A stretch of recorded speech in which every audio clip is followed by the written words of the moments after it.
The more information we get, the more confused we seem to become.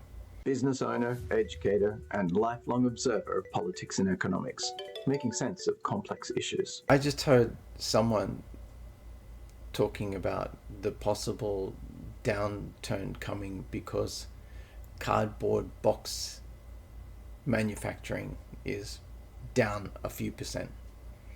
I'm sure that's real. I'm sure that's a good indicator. That makes sense.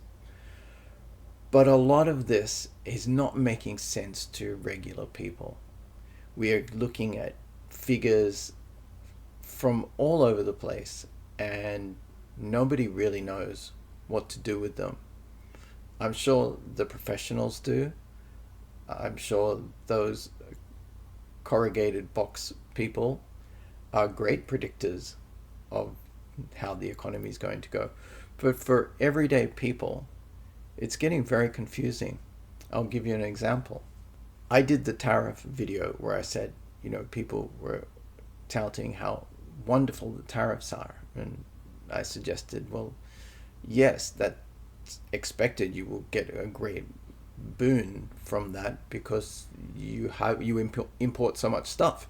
But as your imports decrease, as your tariffs work and manufacturing returns, that tariff income will decrease. That's the goal. So the point is, if your tariff income is growing, then your tariffs are failing.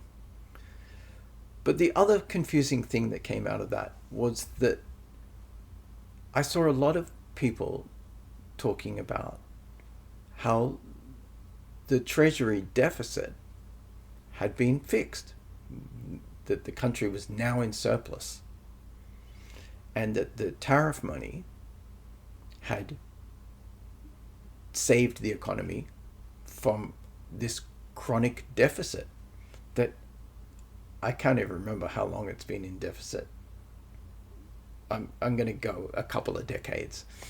So people seem to think that a couple of months of tariffs has now eroded treasury deficit of a couple of decades. And it's because people don't know what these numbers are and what they're for. It's not that they don't understand them, it's they don't know when to apply them. So for example, the tariff income did put the economy in surplus for a month because it just happened to coincide with a month where there was a whole bunch of variables that meant that what was being paid out, what was going to imminently be paid out, wasn't paid out, and the tariff money came in. And so all of a sudden, on the plus side, you had a lot of money there for a moment. Now, regular people just interpreted that as, oh, there we go, the deficit is gone. And what they fail in this is that the numbers of that were associated with the tariff was billions, and they forget that the trade. I get confused. The treasury deficit is trillions. So even if disregarding all the variables involved there, if you earn billions of dollars, how could that erase your trillions of debt? It doesn't work. But these are the things that people are told, and at face value, it can seem plausible. The other thing is wages, like wages being up. They are up 3.7%. Wages are up. But inflation is 3%. So wages are up in real terms 1.7%. That's great. But didn't we just have a few years of really high inflation? Did we ever have wage increases that were above that inflation? No. So in real terms, in the last few years, you're still behind. And it's not that people can't understand this, it's just that it's not being told.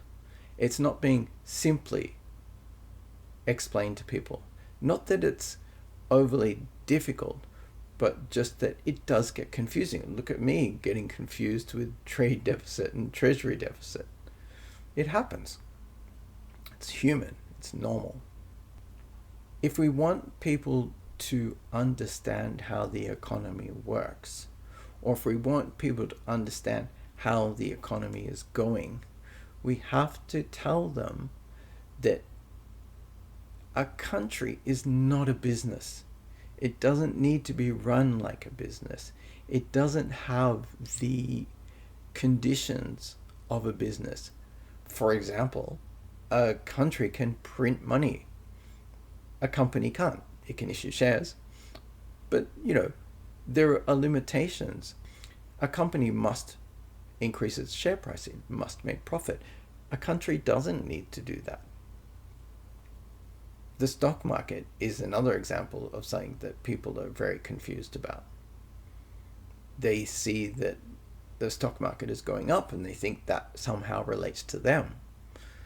And unless you have shares in the top companies, in the top indexes, it actually isn't booming in the stock market. It's pretty flat.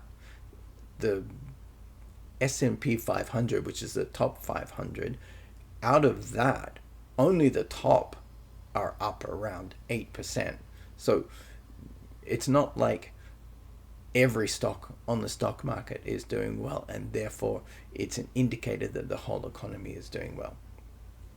So we need to move people away from thinking that the economy equals society, and that the trade deficit, the treasury deficit, the stock market, the wages, the inflation, that all these things are something that we should be closely watching, when what we should be closely watching is the overall health of the country in its education, in its housing, in its healthcare, and the big things, its infrastructure, that make it possible for all those other numbers to come into existence.